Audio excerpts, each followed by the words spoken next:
আসসালামু আলাইকুম। অনেকদিন থেকে মোর শখ ছিল হাঁস পুষিম। এখন কি হাঁস পুষিম এই নিয়ে সবার সাথে প্ল্যান করতে করতে পরে মোর বাপে কল তুই রাজহাঁস নিয়ে এসে। মোর ফির অনেকদিন থেকে শখ ছিল মুই চীন হাঁস পুষিম। পরে কি আর করার, বাপে কইছে রাজহাঁসের কথা, রাজহাঁস অর্ডার দিনু। পরের দিন যে রাজহাঁস 20 গ্রামত। এখন সকাল 6:30টার সময় 20 গ্রামের উদ্দেশ্যে দিন রওনা মিতে সহ। আমরা ফির নামছি শাপলা। পরে শুনি যে হাঁস আছে খলিলগঞ্জ। পরে হাঁটতে হাঁটতে খলিলগঞ্জ গেলাম। খলিলগঞ্জ হাঁস আছে। হাঁস এখন চেক দেওয়ার জন্য দেখ পেয়েছি যে হাঁস কেমন না দেখি। মাশাল্লাহ হাঁস অনেক সুন্দর, ভালোই, কিন্তু সারা রাত জার্নিং করে আসি, খাওয়ার জন্য ব্যস্ত হয়ে গেছে। পরে বাড়ি নিয়ে আসি একটা মাছা বানে দিনু খাবার সুন্দর করে খাবার টাবার খেয়ে কি সুন্দর রেস্টে চলে গেল।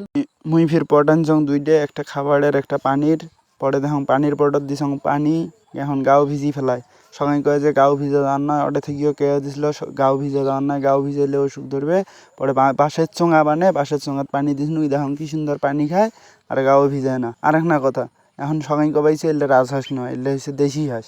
এখন তোমরা কম তো এলে দেশি হাঁস না রাজহাঁস? আমার মাও ফির মোর সাথে ধরছে বাজি, কলে আয় বাজি বাজি ধরি। বাজি ধরছে 5,000 টাকা করি। এলে রাজহাঁস না দেশি হাঁস? এখন বড় হলে দেখা যাবে এলে রাজহাঁস না দেশি হাঁস।